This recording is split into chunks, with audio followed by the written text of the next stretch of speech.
Hello, good morning दोस्तों। मैं हूं नितिन राज। आज मैं आपके सामने हाजिर हूं एक नई खबर के साथ। नई खबर यह है कि पूरे विश्व में जहां पर अशांति फैली हुई है, वहां एक ऐसा देश था जहां पर सेना का कानून लागू था। उस देश का नाम है म्यांमार। म्यांमार का नया हेड चुना गया है, नया राष्ट्रपति चुना गया है, जो पहले सेना प्रमुख था और वो अब पूरे राष्ट्र का राष्ट्रपति बन गया है। यहाँ पर आप देख पा रहे हैं, ये है म्यांमार। इस मैप में आप देख पाएंगे ये म्यांमार है। म्यांमार के बगल में भारत है। भारत म्यांमार के साथ भारत के 4 राज्य सीमा बनाते हैं: अरुणाचल प्रदेश, नागालैंड, उसके बाद मणिपुर, फिर मिजोरम। 4 राज्य ऐसे हैं जो सीमा बनाते हैं म्यांमार के साथ। ये म्यांमार है, आपको अलग ही कलर से दिखाया गया है। इसके बाद आपको बता दूं, ये जो व्यक्ति है, ये ये पहले सेना प्रमुख था। और ये व्यक्ति सेना प्रमुख होने के साथ साथ सेना के अंडर में चुनाव कराता है, और चुनाव कराने के बाद हेड बन जाता है। चुनाव कराने के बाद हेड बन जाता है। और ये हेड जो है, इसका नाम है मिन ऑन्ग वाइंग। मिन ऑन्ग वाइंग, ये व्यक्ति का नाम है मिन ऑन्ग वाइंग। और ये नया राष्ट्रपति बना है इस देश का। और इसके आगे की बात हम ये कह रहे हैं कि 59 वर्षीय है ये। 59 वर्षीय है, इसमें आपको दिखाया जा रहा है 59 वर्षीय। 59 वर्षीय मिन ऑन्ग वाइंग म्यांमार के वह शक्तिशाली सैन्य जनरल हैं जिन्होंने 1 फरवरी 2021 को देश की लोकतांत्रिक सरकार का तख्तापलट किया था। यानी देश की लोकतांत्रिक सरकार का 2021 में तख्तापलट किया था। इसने, किसने? मिन ऑन्ग ह्वाइंग ने। ठीक है। वे पिछले 5 वर्षों से म्यांमार में सैन्य शासन का नेतृत्व कर रहे हैं। पिछले 5 वर्षों से म्यांमार में सैन्य शासन का नेतृत्व कर रहे हैं, यानी सेना प्रमुख के रूप में काम कर रहे हैं। उन्होंने नोबेल पुरस्कार विजेता आंग सान सू की सरकार पर चुनाव में धांधली का आरोप लगाकर उन्हें सत्ता से बेदखल कर दिया था। सत्ता से बेदखल कर दिया था। ठीक है, आगे बढ़ रहे हैं। सत्ता से बेदखल कर दिया था। दिख रहा है मेरे ख्याल से? ओके, अभी दिख रहा है। सत्ता से बेदखल कर दिया था। हाँ, ठीक है। मेरे ख्याल से अब सही दिख रहा होगा आपको। ठीक। मैंने कहा कि सत्ता से बेदखल कर दिया था।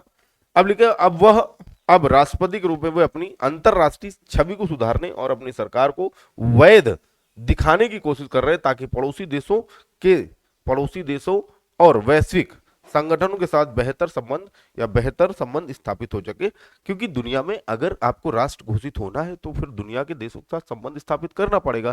क्योंकि अकेले आप कुछ भी नहीं कर सकते हैं। अकेले कुछ भी नहीं कर सकते हैं। आपको लोगों के साथ व्यापार करना पड़ेगा, इसलिए लोगों के साथ संबंध अच्छे करने पड़ेंगे। दुनिया के अन्य देशों के साथ संबंध अच्छे करने पड़ेंगे। एशिया महाद्वीप में है तो एशिया के देशों के साथ, या तो दुनिया के देशों के साथ तो करना ही है। एशिया के कम से कम लैंड बाउंड्री जो शेयर करें उनके साथ तो अच्छे संबंध स्थापित कर ही लीजिए। ये हुआ इनका, क्या नाम है, जो मिन ऑन्ग ह्वाइंग है, इनका विचार है। आगे बढ़ते हैं, आगे बढ़ते हैं। हमने कहा हमने कहा हमने कहा म्यांमार में सिविल वॉर चल रहा था। म्यांमार में सिविल वॉर चल रहा था।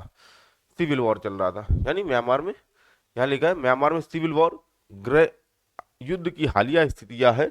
हालिया स्थिति यह है कि खोया हुआ नियंत्रण म्यांमार की सेना का वर्तमान में देश के 90 कस्बों पर कब्जा नहीं है। यानी यहाँ म्यांमार की सेना का देश के 90 कस्बों पर कब्जा नहीं है। यहाँ लिखा है म्यांमार की सेना का वर्तमान में 90 कस्बों पर कब्जा नहीं है। ठीक। फिर लिखा है नया संयुक्त मोर्चा। हाल ही में आंग सान सू की पार्टी, जो पुराने नेता है, जो लोकतांत्रिक सरकार में थे, उनको उनके पद से उतारा था। यहाँ इन्होंने, जो नए राष्ट्रपति हैं, आंग सान सू की पार्टी के अवशेषों और जातीय अल्पसंख्यकों सेनाओं ने मिलकर एक नया संयुक्त मोर्चा बनाया है। इनका लक्ष्य है सैन्य तानाशाही को पूरी तरह से खत्म करना। ठीक है। लिखा है समांतर सरकार। समांतर सरकार, थाईलैंड की सीमा के पास एक राष्ट्रीय एकता सरकार संचालित हो रही है, जिसमें वे लोग शामिल हैं जिन्हें तख्ता पलट के जरिए हटाया गया था। यानी वो लोग भी अभी भी काम कर रहे हैं जिन्हें तख्ता पलट के जरिए हटाया गया था। उस पार्टी के लोग अभी भी काम कर रहे हैं। कहां पर काम कर रहे हैं? थाईलैंड की सीमा के पास अभी भी काम कर रहे हैं। नेक्स्ट आ जाते हैं। नेक्स्ट लास्ट स्लाइड है आपको, मैं कह रहा हूँ। हाँ, यहाँ देखिएगा मैं क्या कह रहा हूँ। हाँ,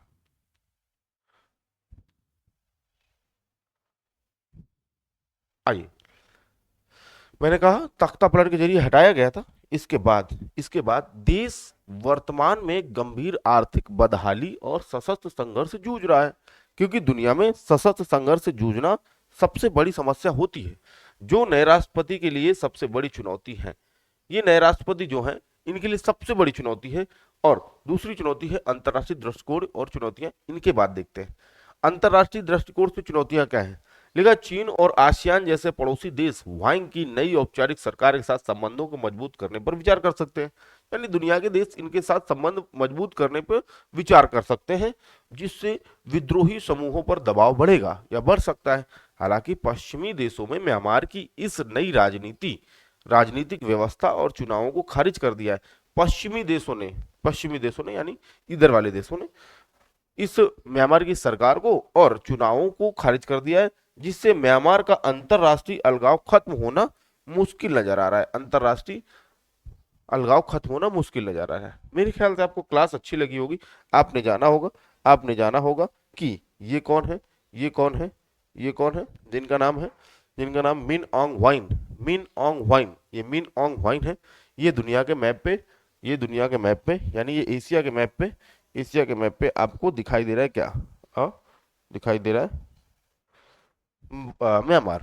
म्यांमार। मेरे ख्याल से आपको क्लास अच्छी लगी होगी, उम्मीद करता हूँ समझ में आई होगी। तो आज की कक्षा का विराम यहीं करेंगे, मिलते हैं दूसरे वीडियो में। धन्यवाद।